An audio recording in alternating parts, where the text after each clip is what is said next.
नमस्कार दोस्तों, मैं हूं अभिषेक और इस वीडियो में हम बात करेंगे रशिया यूक्रेन के बारे में। आपने रशिया यूक्रेन के युद्ध के बारे में तो बहुत सुना होगा। ये तो बहुत लंबी लड़ाई चली जा रही है, अब 1 साल से ऊपर हो गए हैं। लेकिन आप लोग में से कई लोग नहीं जानते होंगे कि आखिर रशिया ने यूक्रेन पर हमला क्यों किया। तो इस वीडियो में हम इसी बारे में बात करेंगे कि आखिर रूस ने यूक्रेन पर क्यों हमला किया, इसके पीछे कारण क्या है। बहुत ही आसान शब्दों में आपको पक्का इस वीडियो के अंत होते तो समझ में आ जाएगा कि इसका कारण क्या था। ये मेरे चैनल का पहला वीडियो है, तो अगर कुछ गलती होगी तो माफ़ कीजिएगा। चलिए शुरू करते हैं। देखिए, इसके लिए हमें थोड़ा पीछे जाना पड़ेगा समय में। 1991 से पहले जो रूस है वो यूएसएसआर नाम का देश हुआ करता था। उस टाइम का जो रूस जो यूएसएसआर था उसमें टोटल 15 देश थे। अभी के 15 देश थे ये रूस को मिलाकर, मतलब रूस के अलावा 14 और देश थे जो अभी 14 और नए देश बन गए हैं, जैसे कि यूक्रेन, कजाकिस्तान, बेलारूस। तो उसी में से एक देश था यूक्रेन। अब 1991 से पहले ये अभी तो आप सुनते हैं कि अमेरिका सबसे मजबूत है, मिलिट्री इकोनॉमिकली भी है, तो मतलब अभी तो सबसे मजबूत अमेरिका है। लेकिन 1991 से पहले जब यूएसएसआर हुआ करता था, जिसको सोवियत यूनियन कहते थे, तो ये अमेरिका और रूस दोनों, यूएसएसआर दोनों ही मजबूत हुआ करते थे। और पूरी दुनिया 2 पार्टियों में बटी हुई थी। पार्टी सिस्टम मतलब ये गुट होता है ना, 2 गुट, ये ऐसे 2 डॉन हुए एक शहर में, कोई इसके पार्टी का कोई इसके गैंग का, वैसे ही 2 गैंग मतलब पार्टी हुआ करते थे।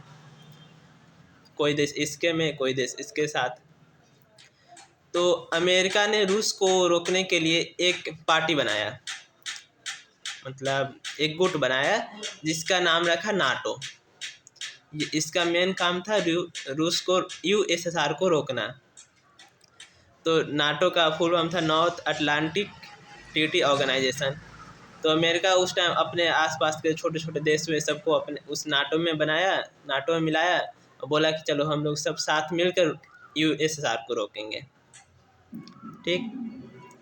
हाँ, तो नाटो का एक पॉलिसी है कि अगर कोई भी देश, कोई भी नाटो मेंबर पर, नाटो कोई भी एक देश पर, कोई बाहरी देश जो नाटो का मेंबर नहीं है, मतलब जो 31 अभी देश है नाटो में, अगर कोई बाहर का देश उस 31 देश में से किसी एक पर हमला कर दिया, तो वो जो 31 देश हैं वो सब मिलकर उस देश से लड़ेंगे जो नाटो के मेंबर पर हमला किया। मतलब एक तरह से सुरक्षा गारंटी देता है कि हाँ, अगर आप पर कोई हमला करेगा तो हम आपके गुट के हैं, आपके गैंग के हैं, हम सब साथ लड़ेंगे, उस पर हमला करेंगे। तो ऐसे करके ये गैंग है जो अमेरिका बनाया था, मतलब गैंग नहीं, ये गुट बनाया था नाटो, इसको धीरे धीरे बढ़ाते गया। तो इसका मेन काम तो उस टाइम था यूएसएसआर को रोकना। फिर 1991 में यूएसएसआर जो टूट गया 15 देशों में, उसमें से एक जो मेन बचा वो रूस बचा, बाकी बेलारूस, कजाकिस्तान, यूक्रेन ये सब हुआ। तो फिर तो रूस कमज़ोर हो गया 1991 के बाद अमेरिका से।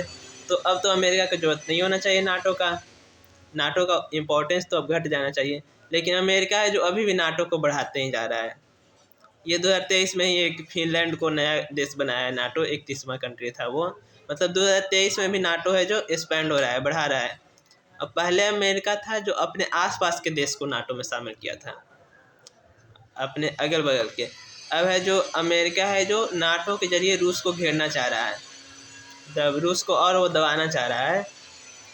अब धीरे धीरे रूस के अगल बगल वाले देशों को वो नाटो में शामिल करना चाह रहा है।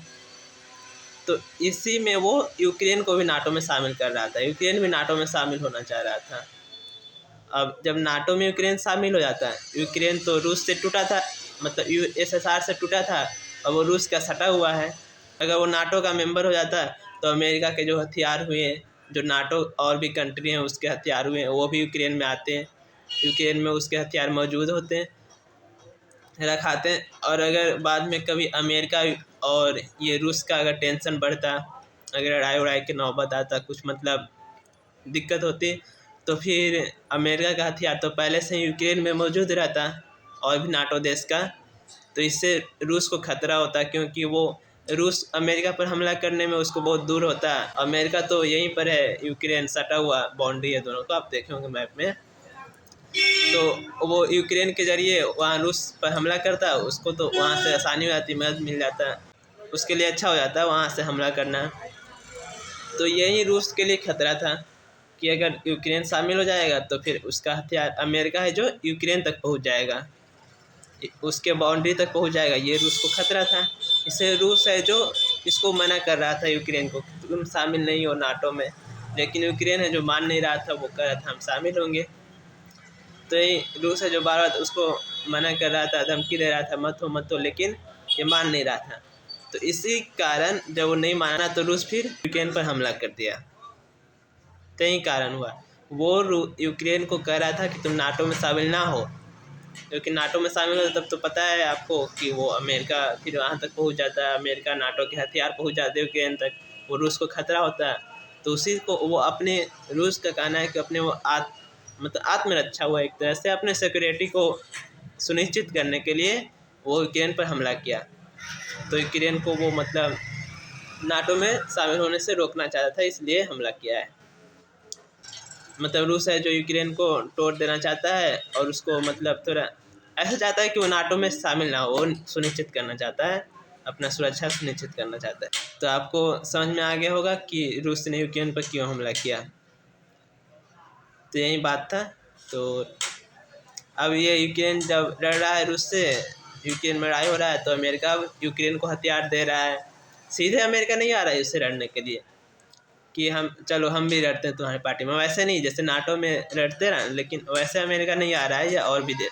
अमेरिका है जो उसको हथियार दे रहा है यूक्रेन को कि तुम जाओ, तुम लड़ो, तुम रूस को जितना डैमेज कर सकते हो करो। इससे फ़ायदा अमेरिका को होगा। यहाँ अमेरिका के लिए तो हर तरफ से अभी इस लड़ाई में अमेरिका की तो हर तरफ से अभी जीत है।